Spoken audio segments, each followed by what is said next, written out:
Now, y'all already know what time it is. It is time for the mess. So let's get into it, you guys.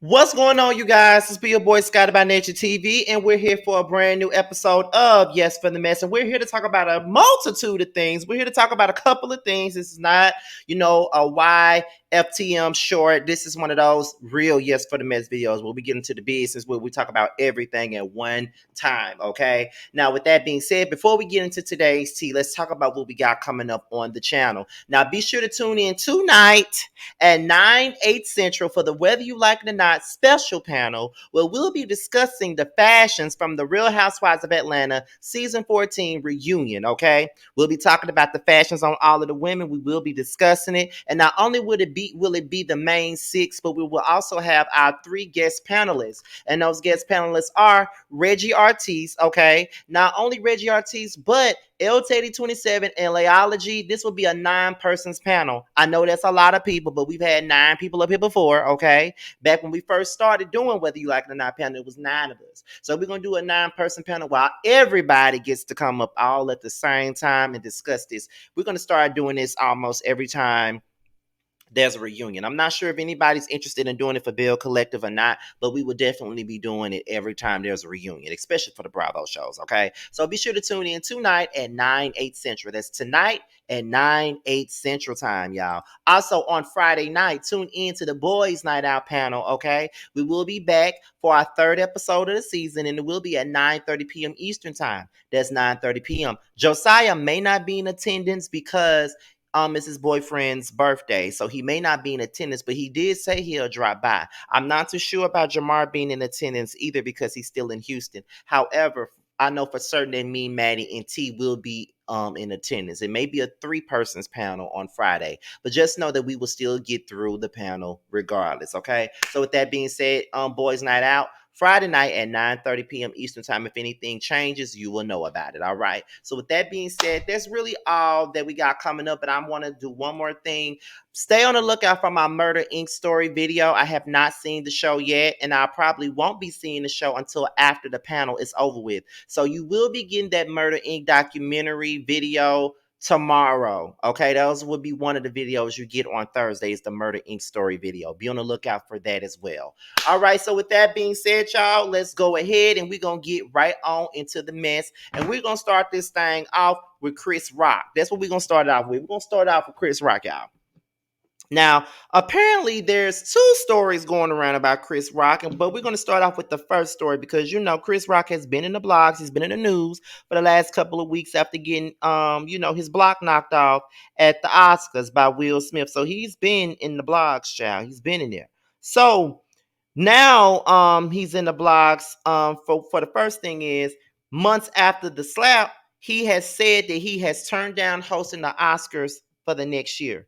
So this comes from the LA Times. So we ain't gonna read the whole thing. We're just gonna go into bits and pieces of it. So, it's been 5 months since Will Smith slapped him on stage at the Academy Awards. And everybody was talking about it. Everybody was stunned.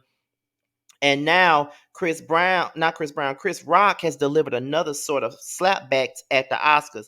Now, he did a show in Phoenix on Sunday night, and the comedian said that he was asked to host the next year's Oscars, and according to the Arizona Republic, but he turned the offer down, joking that returning to Hollywood's biggest night would be like returning to a crime scene. Okay, and so he basically said that he ain't finna host.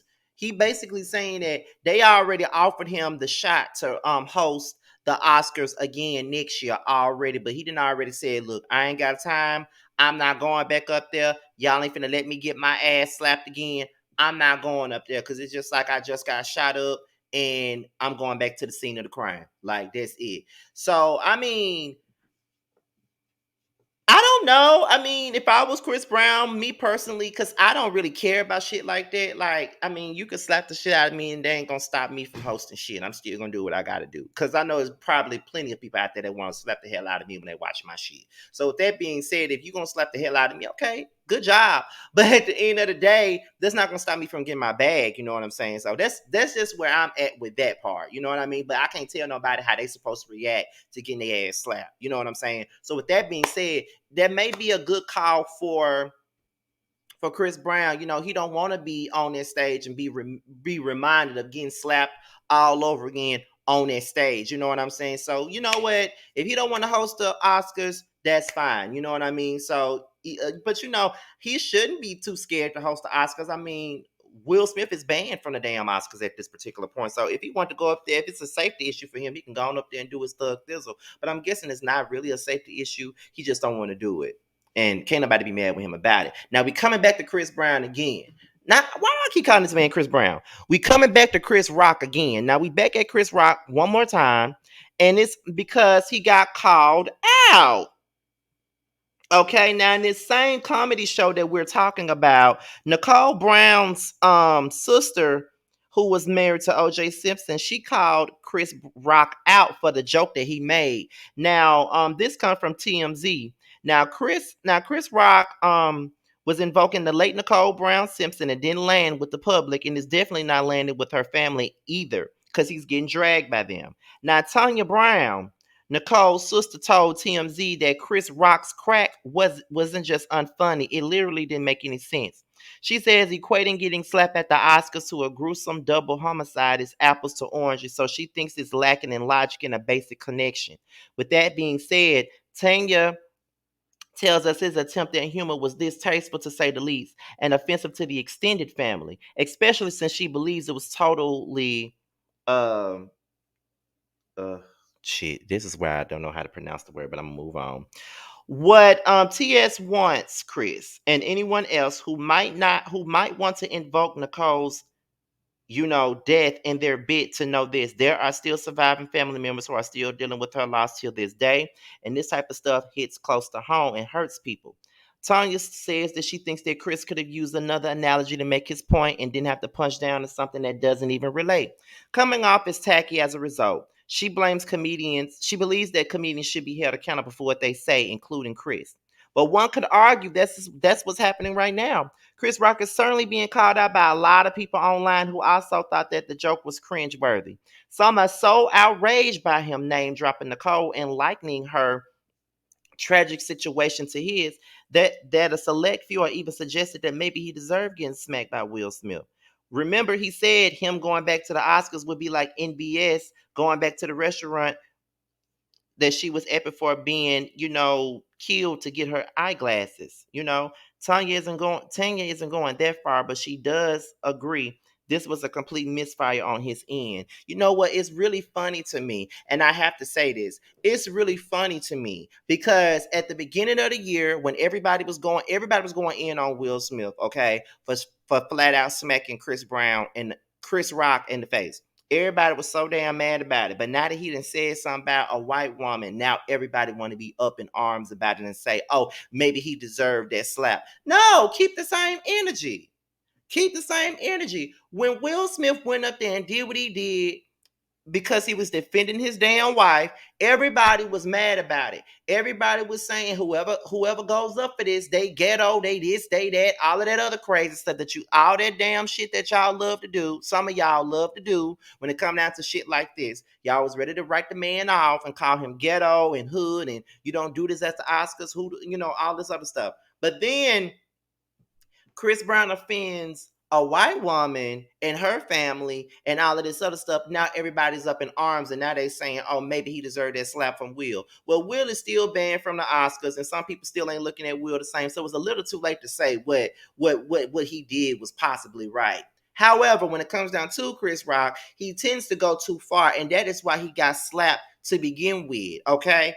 First of all, yes, comedians are comedians. They make jokes. They say cruel things all the time. But my thing is that I don't blame that woman for coming out speaking on behalf of her sister. That is a fucked up ass joke to make. Like, yeah, make jokes. Some people don't know when to shut the fuck up, and Chris Rock is one of them.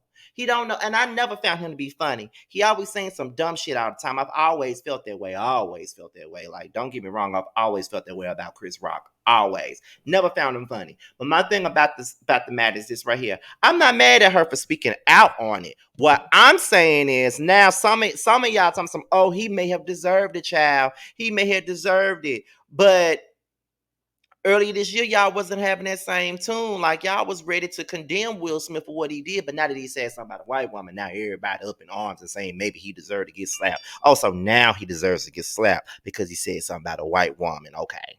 But yeah, as far as that's concerned, though, Chris Rock needs to sit his ass down. He get on my nerves. But like I said, that is why he got slapped to begin with, because he always saying some bullshit that he ain't got no business saying. And that's on period. And some of y'all can be mad with me if you want to. But I'm just saying, that's why he got his ass slapped. The same way he got the freedom of speech, somebody got the freedom to slap the hell out of him when he say some stupid ass shit like that. I don't condone violence, but it's just some things I just make not an excuse, but I make exceptions for. We're gonna go ahead and move on to the next thing, which is the baby.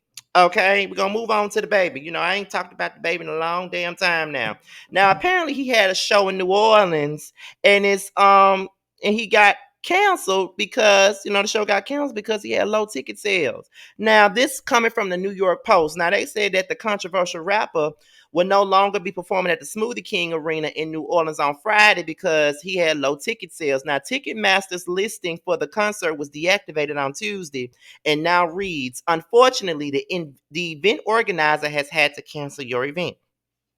Now, before it was taken down, NOLA.com had reported that the ticket sales were scarce, okay? With fewer than 500 purchased for an arena that can hold 14,000 concert goers for as low as $35 a pop. Now, for those who did buy a ticket, will automatically be refunded according to Ticketmaster. On his website, the baby now only has 2 more scheduled dates left. One in Paris on October 29th and one in Houston, Texas on November the 12th.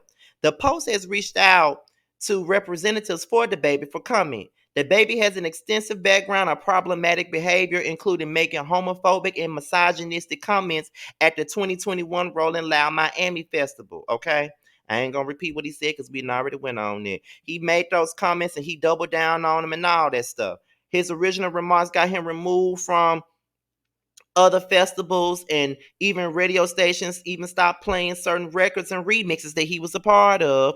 And he was invited back to Rolling Loud Miami back in March, though. But that doesn't end the baby's troubles, because in April, the moment he appeared to force an uninterested fan to kiss him was caught on video. Now, later that month, a property manager pressed felony battery charges against the rapper stemming from the serious injuries he claimed he suffered from trying to shut down a music video at his rental property. Now, that's pretty much it. And I ain't here to laugh at nobody's downfall, but I think it's mighty funny that after he made all of those remarks about the homosexual community and everything like that, people were steady saying, oh, ain't nothing gonna happen to the baby. Ain't nothing gonna happen to the baby. We ain't canceling the baby. So why y'all didn't buy no tickets to this damn concert? This man booked the damn venue for 14,000 people and only sold 500 tickets.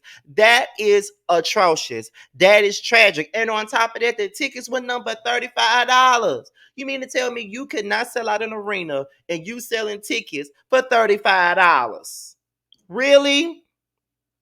So it looks like the baby has been a bit canceled, and it's all on his own fault. I love it when I'm proven right. Cause see, my thing is, I knew something would happen. Like, I didn't think that he would be completely canceled and nobody would be buying his tickets. But I will say this: I haven't heard him on the radio, but I did. But then again, I don't listen to the radio like that. But I haven't heard of him releasing no new music like that. I didn't even know he had no show coming out and all this other stuff. Like, I didn't even know that. So at this particular point, the baby is no longer the baby no more. He's the foolish. He's a foolish ass fool because he thought he could say whatever the fuck he wanted to and then get away with it. That ain't it. That ain't it. That ain't it at all. Like, you're not gonna say what the fuck you want to say and think you're gonna get away with it. Your fans were gay people too. Like, a lot of your fans were gay men. You sitting up here putting this stigma on gay men. talking about HIV and AIDS and every damn thing else. And then you went and Elton John and all these other big names had reached out to you. You went and talked to these different organizations only for you to still be gloating about what you did. And then your stupid ass fans were sitting up here laughing and joking about it and saying how you not going to get canceled and how you still in the game and you going to do this. This is the price you pay when you offend people. That's the price you pay. And being a celebrity in this business, you do got to watch what you say sometimes. You might piss the wrong damn people off, period. You got to realize who's watching you. You got to realize who's buying your records. You can't be offending every damn body, okay? But you've been problematic and you've been getting away with stuff. And that's the thing that I don't understand. You've been a problematic person and you've been getting away with stuff. And it's been cool. It's been okay because that's the way that the world operates. Long as you problematic, you can get away with stuff. Long as you problematic and you keep up drama, you can get away with stuff. And people love you when you messy and you keeping up drama and you being problematic. But when you just doing the thing, being mild mannered, being laid back or whatever, don't nobody want to hear nothing you gotta say. And I just loved it when all of those straight men and straight women were all behind the baby. He ain't gonna get canceled. The baby don't give a damn about none of this. He don't give a fuck about none of this. Oh, he don't? So do he? Oh, so I wonder if he give a fuck now because he only sold 500 tickets for a 14,000 seating arena. And some of his songs not getting played on the radio. I ain't heard nobody talk about no song by the baby in a long time. The only baby I hear about is Lil Baby. Or, oh, baby. I hear that on the radio. Well, the oldie stations when I do listen to the radio, but go figure. But yeah, the baby. What you got to say about that now? And what do your fans got to say? Because they were so sure you was going to get away with all this shit. Nobody was going to give a fuck. You was going to get away with it, but you ain't. But you ain't. And it's very unfortunate. I ain't gloating about your shit. Like I don't want nobody to lose they livelihood, but it is what it is. So bye the baby. You this was a dish that you did for yourself. But just know that ain't nobody exempt from being canceled, and it's just that on that. We're gonna move on to the next one, and that is Mr. Waka Flocka Flame. Somebody that I really don't care about, but somebody I really don't care about, but at the same point in time, I mean, it's content, and I'm thinking that maybe the rest of y'all would probably care to hear about him or whatnot. So we already know that he got a divorce from Tammy Rivera or whatever, somebody else that I don't really give a damn about, but he got a divorce from her.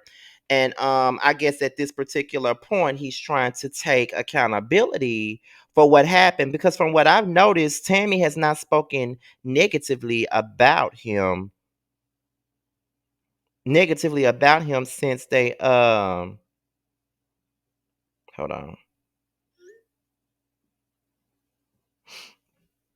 But yeah, she hasn't spoken negatively about him at all, though. To be honest, that's what I'm saying because she's always said that they still good friends and he's still in her daughter's life and stuff like that. But this comes from Hip Hop DX, and he just opened up about his split. He acknowledged that there were plenty of things that he could have done differently to prevent the divorce, and then basically he was talking about the disillusion of their romantic relationship and that being the focus of their third season of their show, Walker and Tammy. And then, when he was asked if he imagined going through a divorce on TV, he was like, no, he chose this like 14, 15 years ago. I didn't realize they was together that long. But 14, 15 years ago, he chose that life. He chose the whole relationship when he chose to get in the arena of being a celebrity. So it is what it is. And it's depressing with the egg on his face. But, but when it's like for him, it just feels more comforting to say that he feel that he caused it.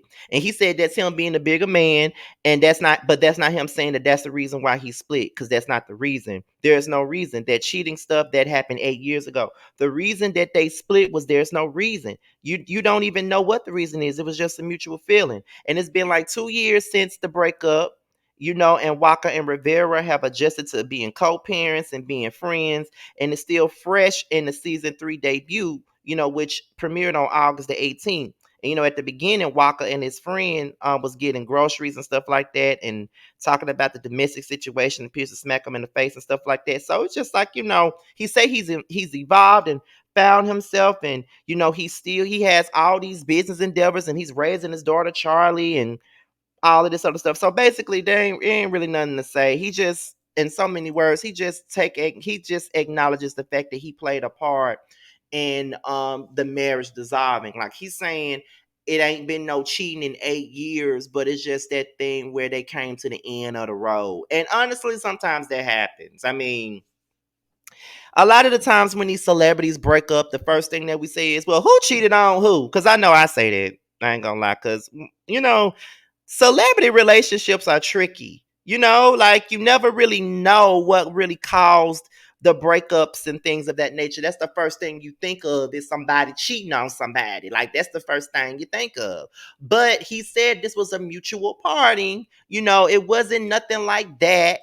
So that's what he's putting out there. It wasn't nothing like that. It wasn't no cheating shit. She didn't cheat. I didn't cheat. It wasn't nothing like that. You know what I'm saying? So I get it. I'm glad that they're able to maturely walk away from one another and know that the other's just not good for their energies and things of that nature. So that's really all that I could give Waka Flocka at this particular point. So I could say thank you for being a man and owning up to your shit. So we're gonna move on to the next one, and this one just really caught my eye, and I just don't understand it. But this is Masika Kalysha and Hazel E. Okay, now this comes from TMZ, and apparently the Shade Room posted something else too as I was doing this video. Okay, and not only did I think my one of my moderators sent it to me. I think it was Tracy. She sent me the other. No, it wasn't Tracy. It was somebody else.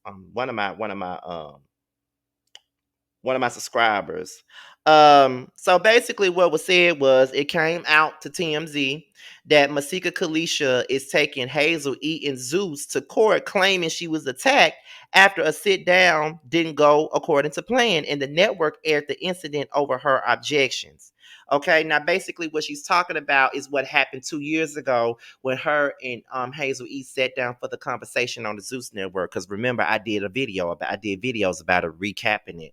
um she was like, they said, according to the legal docs filed by Masika with herself without an attorney, obtained by TMZ, the incident went down in August of 2020 when Masika agreed to sit down with Hazel E to hash out rumors that Hazel spread it about her. Then the tensions were apparently still high after their chat, as the video showed, and Masika claimed that Hazel and a cosmetologist came into her dressing room and attacked her, resulting in scratches, bruises, and a broken finger. Now, the incident was caught on camera. Masika's attorney demanded that Zeus not air it or edit any footage of the assault, but the footage came out anyway. Masika says that Zeus's security guards broke up the fight, but alleges one of the guards groped her groin and butt in the process, and remarked that she was thick as F. Masika is suing for sexual battery, fraud, and wants $6 million in damages. She also wants all the footage of the fight to be taken down. TMZ reached out to Hazel E and Zeus for a comment, and so far, no word back. Now, let me look at this Shade Room article that someone sent me, and let me be clear about what it says. Okay, so basically, her publicist came out, okay, and she came out to clear the air. Now, the rep said that the lawsuit is primarily towards the Zeus network, but Hazel E was named in the initial filing because she was involved in the incident. However, Masika's publicist clarified that Hazel never came anywhere near Masika and didn't touch her. So apparently, Masika is going after the Zeus network, and Hazel is an afterthought. She's alleging fraud after the network allegedly promised her a peaceful sit down, but instead had a hairdresser hiding in a dressing room for a fight scene that she did not agree to. The rep also claims that the network edited the content to only air her responses and not those of Hazel E and her entourage. TMZ reports that Masika's attorney at the time asked the network not to air the sit down or edit it, but the episode moved forward. And the suit names sexual battery as well, which targets one of the network's employees, a security guard who allegedly groped Masika's butt while separating the fight. And Masika is seeking $6 million in damages. And that's it for that particular story. Let me give you my thoughts on this. This was 2 years ago. So what took you so long to file a lawsuit against these folks? Not saying that they don't deserve the lawsuit. Don't get me wrong, because they definitely do. But my thing is, why are you suing them now? Like, what made you want to sue them now? Because this shit happened years ago. Like, this is almost 3 years ago at this particular point. It's past 2 years now. It's been almost 3 years. So why are you doing this again?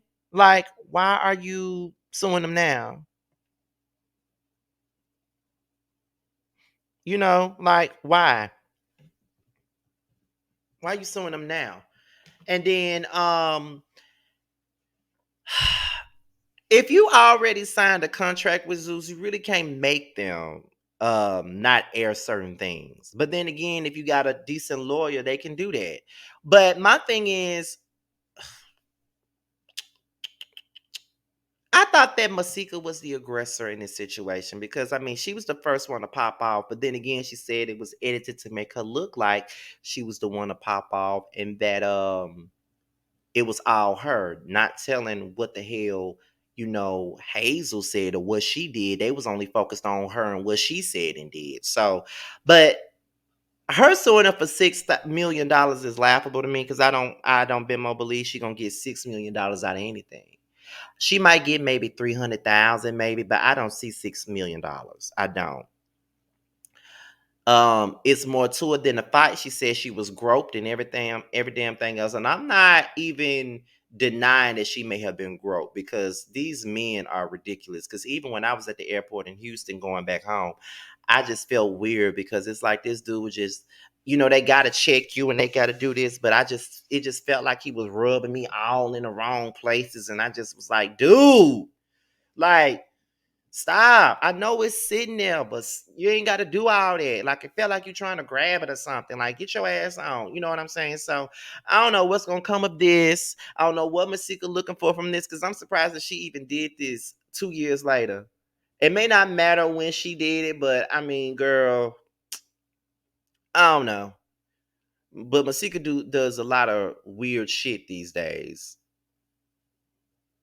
You can't tell me that I'm lying about that because y'all know I'm telling the truth. So we're gonna go on to the last story of the day, and that is my girl, Miss Kandi Burruss. Okay. Now, we're at season 14 of The Housewives of Atlanta. They just filmed their reunion, and the finale is about to air on Sunday. Okay.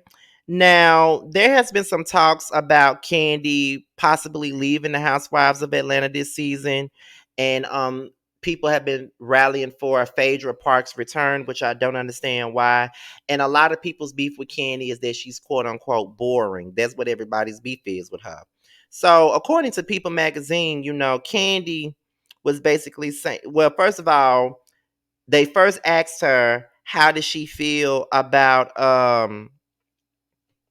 being a part of the show if Phaedra is on it. She said that she didn't want to be a part of the show if Phaedra is there. And she was like, she understands that the fans want to support her. And she says, sure, support her. She's on Bravo. She's on the Ultimate Girls Trip. Support her. You know what I'm saying?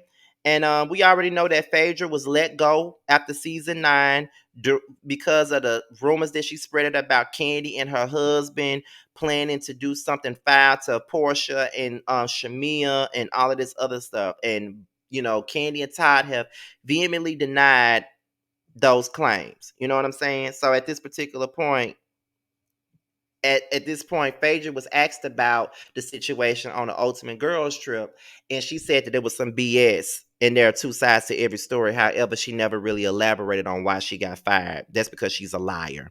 Um, so she asked would she ever return to the Housewives of Atlanta, but she said you can never say never, but she made it very clear that that's not what she wants to do. She would be yachting and she would let them continue to sail away on the Titanic. My thing is, y'all want her to return so bad, but who would want her? But she keep on shading the show like she's above it. And my thing is, girl, okay, I wouldn't have her ass back on my show. But she said that she wanted to be on the Real Housewives of Dubai. And then she said there is no bad blood between her and the network. And then Phaedra also said that she's back with the Bravo family. If there was this whole issue with her, then they wouldn't be bothered with her. And they wouldn't see her popping up at every event because she didn't invite herself.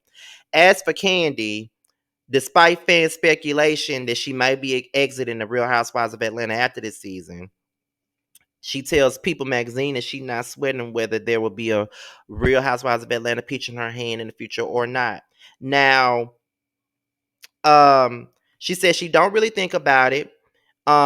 It's going to be what it's going to be. She enjoyed being a part of the Bravo family, but regardless of whatever, she will still be a part of it. Now, as you guys may know, Kandi is currently filming her latest spinoff with Escape and SWV. The show was inspired by their versus battle that they had back in May.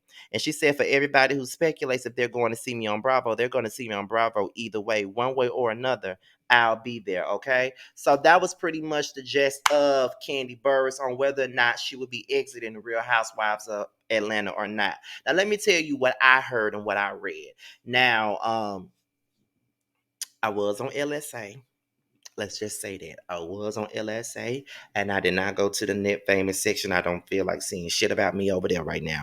I went to the Housewives section because I saw some things that was said about Kandi possibly leaving. Now I'm gonna give you the tea on what I saw. I'm gonna go ahead and credit them because that's why I saw that, because I ain't see no links or nothing. Somebody put that in a thread on LSA. So I'm gonna give them the props because if it wasn't for them, I wouldn't even know this tea or read it or seen it nowhere.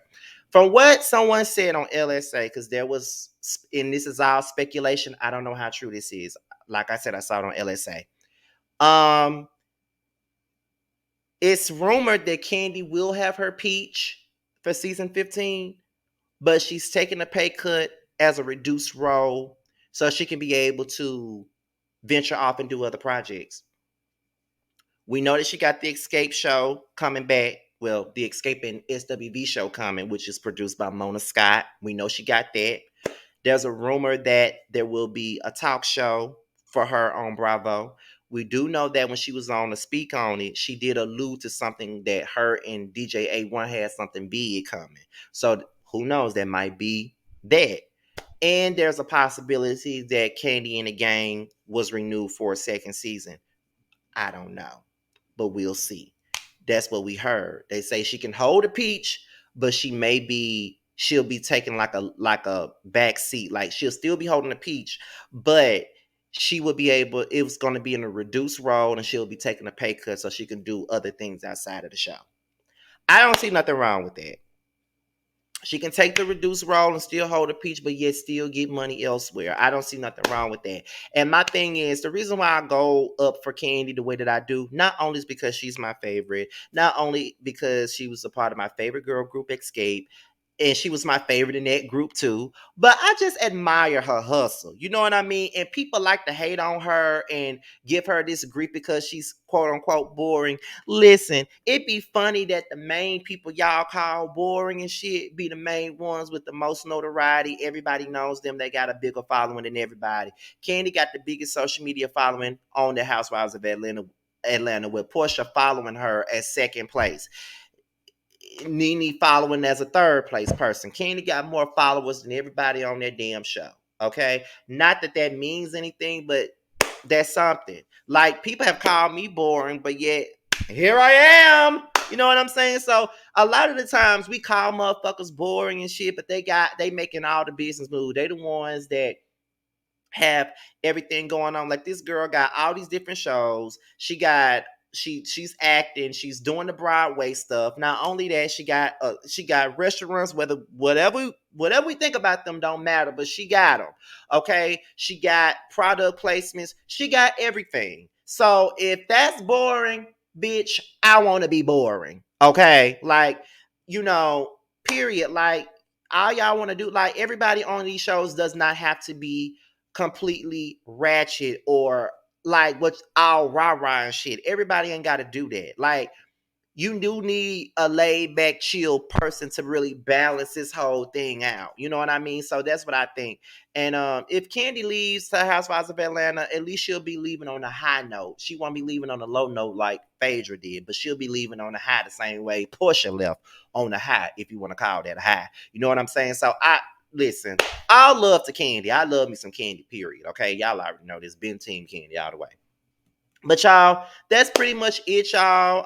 I'm done for today. Be sure to like, rate, comment, subscribe, and share this video.